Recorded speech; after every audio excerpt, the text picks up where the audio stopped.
And we can use the same principle to express the same number in lots of different ways using different prefixes. For example, let's imagine I want to take the number 50 nanomolar. So this is a concentration in moles per litre, nanomolar, and I want to express that in micromolar instead. So that would be nano, which is times 10 to the minus 9, and convert it to micro, which is times 10 to the minus 6. So what we have to do here is we have to convert our nano into 10 to the minus 9, so it's equal to 50 times 10 to the minus 9 molar. Then we can break this 10 to the minus 9 down, so it's 50 times 10 to the minus 6 minus 3 molar, because minus 6 plus minus 3 is equal to minus 9. And we want this minus 6 because that's our micro prefix that we want.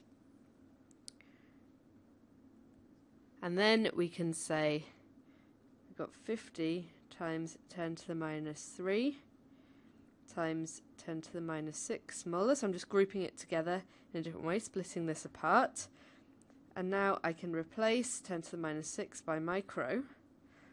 So that gives us 50 times 10 to the minus 3 micromolar. Now let's change this into a decimal notation. So there we have to move the decimal point 1, 2, 3 places to the left,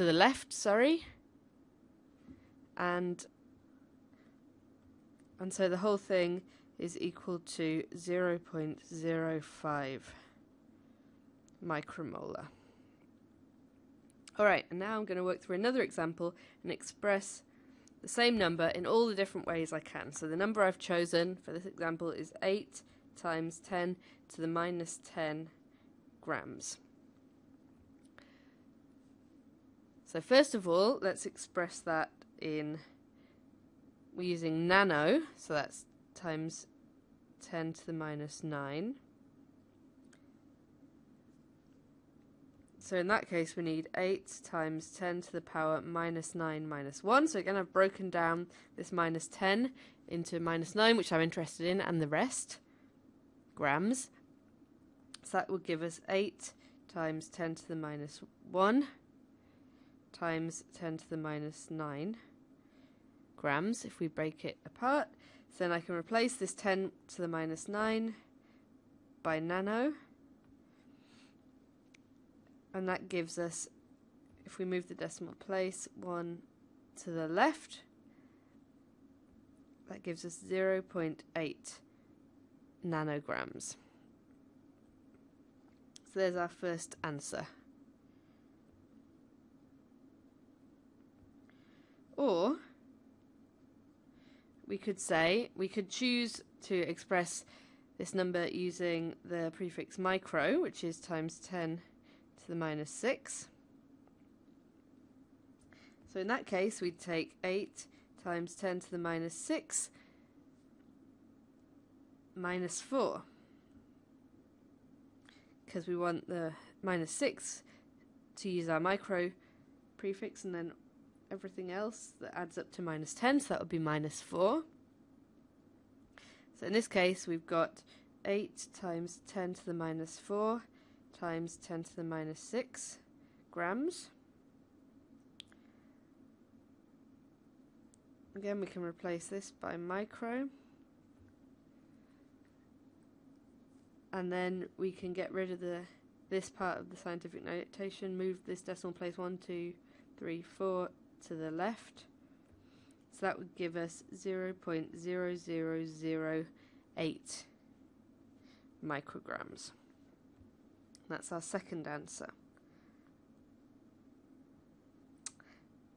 Or we could choose the prefix milli, which is times 10 to the minus 3.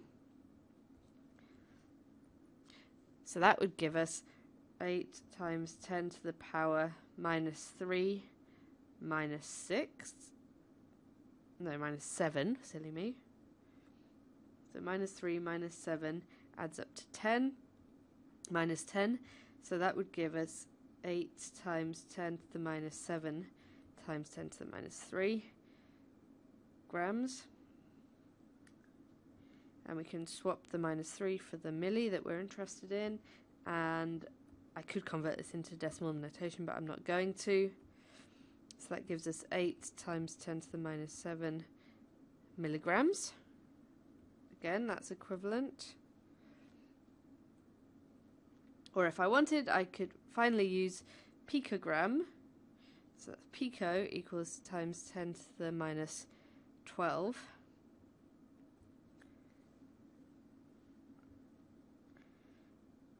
So that's equal to, in that case, we'd have 8 times 10 to the minus 12, which is what we're interested in. And then to get us back to the minus 10 that we started with, we have to add 2 to the minus 12 grams.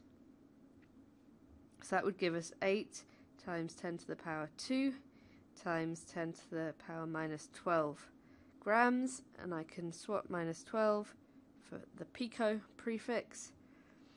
So that would give us 800